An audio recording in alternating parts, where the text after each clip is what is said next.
તાપી જિલ્લાના સોનગઢમાં રાજ્યકક્ષાના 31મા આદિજાતિ મહોત્સવનો પ્રારંભ તો થયો, પણ આયોજનના અભાવે આ ઉત્સવ ફીકો સાબિત થયો છે. મંત્રી ડોક્ટર જયરામભાઈ ગામિતના હસ્તે જે કાર્યક્રમનો ભવ્ય પ્રારંભ થયો હતો, ત્યાં શ્રોતાઓની પાંખી હાજરીએ તંત્રને પોલ ખોલી નાખી છે.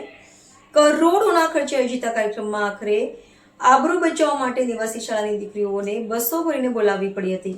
31મા આદિજાતિ મહોત્સવનો તાપી સોનગઢમાં મંત્રી ડોક્ટર જયરામભાઈ ગામિતના હસ્તે ભવ્ય પ્રારંભ થયો. રમતગમત યુવા સાંસ્કૃતિક વિભાગ તાપીના યોગ્ય આયોજનના અભાવે શ્રોતાઓની પાંખી હાજરીએ સરકારનો ખર્ચ માથે પાડ્યો. પાછલા ઘણા દિવસથી જેની તૈયારીઓ ચાલી રહી હતી, તેવા 31મા આદિવાસી મહોત્સવનો તાપી સોનગઢમાં રાજ્યકક્ષાના મંત્રી ડોક્ટર જયરામભાઈ ગામિતના હસ્તે ભવ્ય પ્રારંભ કરવામાં આવ્યો હતો, જેમાં અલગ અલગ રાજ્યના આદિવાસી નૃત્ય કલાકારોએ રંગ જમાવ્યો હતો. પરંતુ રમતગમત યુવા સાંસ્કૃતિક વિભાગ તાપીના યોગ્ય આયોજનના અભાવે શ્રોતાઓની પાંખી હાજરીએ સરકારનો ખર્ચ માથે પાડ્યો હોય એવી લોકચર્ચાએ જોર પકડ્યું હતું. આદિવાસી કલા સંસ્કૃતિ અને ખાનપાનથી પરિચિત થાય તે માટે ગુજરાત સરકાર સતત પ્રયત્ન કરે છે, જે અંતર્ગત રાજ્યકક્ષાના 31મા આદિજાતિ મહોત્સવનું આયોજન તાપીના સોનગઢ ખાતે કરવામાં આવ્યું હતું. મંત્રી ડોક્ટર જયરામભાઈ ગામિતના હસ્તે હાઈસ્કૂલના ગ્રાઉન્ડ પર 2 દિવસીય મહોત્સવ ખુલ્લો મુકાયો હતો.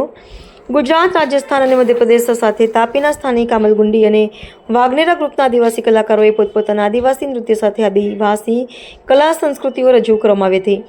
સાથે જ અહીં આદિવાસી નૃત્ય સાથે આદિવાસી ખાણીપીણીની પણ લોકોએ મજા માણી હતી.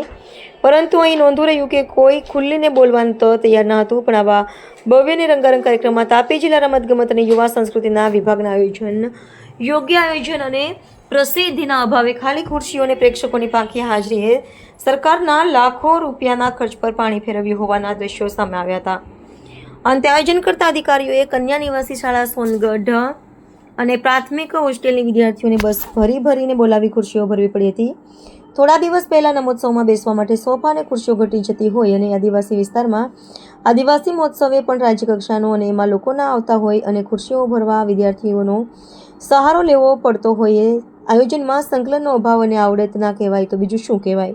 આયોજન અધિકારી બેન અને ભાઈ એમ હતું કે શાળાના કોલેજની જેમ ભીડ ભેગી થઈ જશે, ત્યારે એમનો આ ઓવર કોન્ફિડન્સ ખોટો પડ્યો હતો અને સરકારના પૈસાનું પાણી કરવા માટે એમને જવાબદારી સ્વીકારવાની જોઈએ એવી ઉપસ્થિતિ પબ્લિકમાં ગણગણાટ થઈ રહ્યો હતો.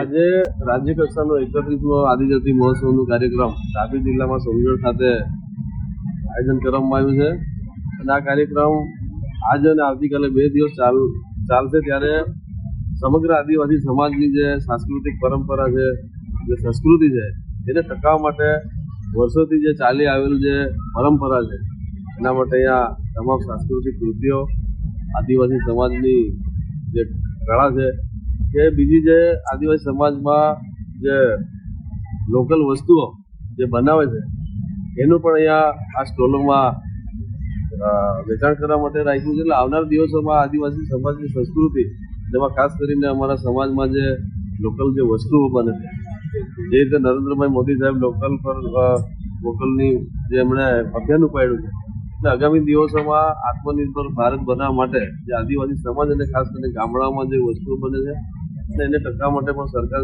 ખૂબ પ્રયત્નો કરે છે. ત્યારે 2047માં જ્યારે વિકસિત ભારત થવાનું છે, ત્યારે ખાસ કરીને ગ્રામીણ વિસ્તારમાં જે બનતી વસ્તુઓ અને જે અમારી સંસ્કૃતિ છે એ પણ ખૂબ મહત્વની બની રહેશે. અને આવા કાર્યક્રમો કરવાથી જે સ્થાનિક લોકો છે, જે અમારી બનાવટો છે, એને પણ રોજગારી માટે પણ આવા કાર્યક્રમો કરીને એક એને રોજગારી માટે પણ આ સારું પ્લેટફોર્મ મળે છે. જે સાંસ્કૃતિક કૃતિઓ છે એને પણ આ મંચ પર આવીને આવનાર દિવસોમાં એમનું પણ બહાર કદાચ જવાનું હોય કે વિદેશ જવાનું હોય તો પણ આ કૃતિઓને આવા કાર્યક્રમોથી પ્લેટફોર્મ મળે છે.